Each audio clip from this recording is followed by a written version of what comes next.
बिस्मिल्लाहिर्रहमानिर्रहीम। आज का हमारा टॉपिक है डेफिनेशन ऑफ साइकोलॉजी। आपको पता हो कि दुनिया में सबसे जो पहला सब्जेक्ट था वो था फिलॉसफी। तमाम सब्जेक्ट फिलॉसफी से टूट के निकले हैं। आप मैथमेटिक्स की बात करें, मैथमेटिक्स भी फिलॉसफी से टूट के आया है। आप अगर लैंग्वेज की बात करें, लैंग्वेज भी फिलॉसफी से निकल के आया है। इसी तरह जब हम साइकोलॉजी की बात करते हैं तो साइकोलॉजी भी फिलॉसफी से ही निकल के आया है। अब साइकोलॉजी की जो सबसे पुरानी डेफिनेशन है वो डेफिनेशन इसके नाम से निकल के आती है, साइकोलॉजी, साइकी प्लस लोगस।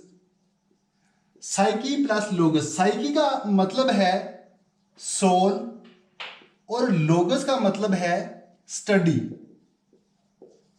यानी पूरा मतलब यह हुआ कि साइकोलॉजी की जो डेफिनेशन थी, बहुत पुरानी डेफिनेशन, ये थी स्टडी ऑफ सोल या फिर स्टडी ऑफ माइंड।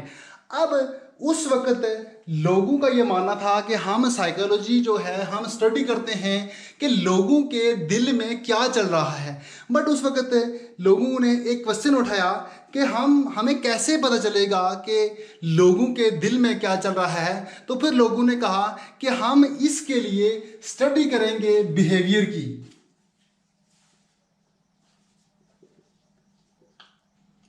इन लोगों का मानना था कि किसी के दिल में क्या चल रहा है वो जानने के लिए हम स्टडी करेंगे बिहेवियर की। और अगर किसी के बिहेवियर की स्टडी की जाए तो हमें पता चल जाएगा कि इसके दिल में क्या चल रहा है। किसी के दिल में जो चल रहा है वो बिहेवियर शो करेंगे उसी के अकॉर्डिंग। इसी तरह जो नई डेफिनेशन साइकोलॉजी की बन के आई वो बनी स्टडी ऑफ बिहेवियर। यानी कि किसी के दिल में क्या चल रहा है इसको जानने के लिए हम स्टडी करेंगे स्टडी ऑफ बिहेवियर की। अब लोगों ने सोचना शुरू किया कि हम स्टडी कर रहे हैं स्टडी ऑफ सोल की और उसके लिए हम स्टडी करते हैं स्टडी ऑफ बिहेवियर की, कि किसी के दिल में क्या चल रहा है उसके लिए हम स्टडी करते हैं स्टडी ऑफ बिहेवियर की। अब ये हमें पता तो चल रहा है कि किसी के दिल में क्या चल रहा है, और हमें ये पता नहीं चल रहा कि किसी के दिल में ये क्यों चल रहा है। तो क्वेश्चन ये पैदा हुआ कि किसी के दिल में ये क्यों चल रहा है वो डिपेंड करता है पास्ट एक्सपीरियंसेस पे। Study of